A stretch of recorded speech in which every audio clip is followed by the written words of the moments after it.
Hey gearheads, on today's edition of the YZ Chronicles, we're going to review this 1980 YZ-250G.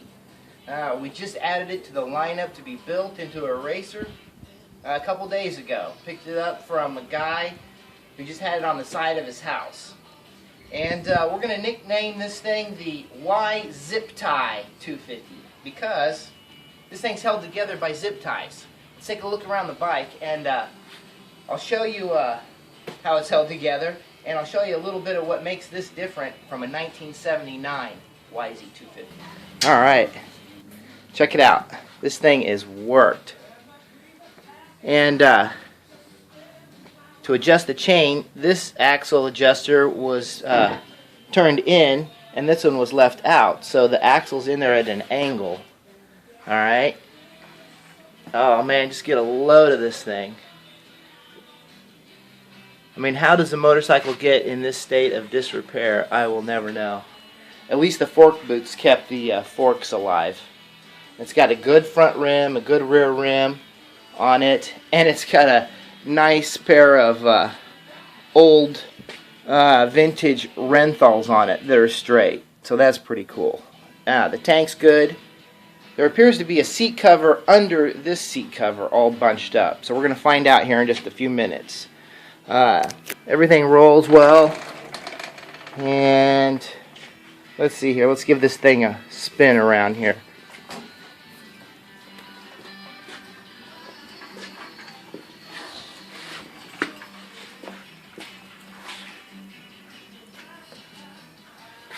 Alright.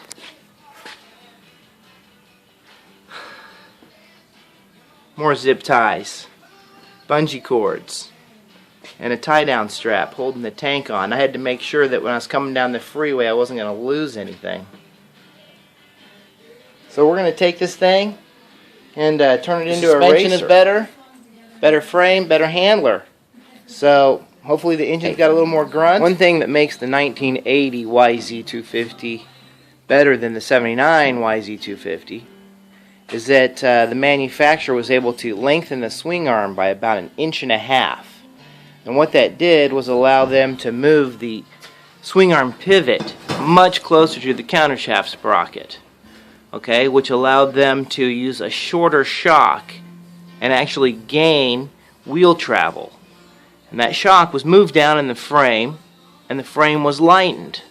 So you have a bike that handles better and is lighter, which is fantastic. And you can definitely tell when you pick the two bikes up and put them up on their stands. This bike is much easier to heft up there. The 79 takes a lot more effort. And this is what I'm starting with. The jug on here is completely loose. It's not even bolted down. It's missing the pipe. The airbox is toast, and I was able to get one of those ordered up pretty quick. And of course, I'm going to need a host of other parts, and we'll make a list. But for now, we're just going to get a hold of this thing and throw the parts in the trash can, man, and then pressure wash it. And now I'll come back and show you what I got. And I kind of feel like Michelangelo and a big piece of rock. But pretty soon I think you'll see that even underneath all this, there's a race bike waiting to be born. Alright. Peace out. Saving the YZs.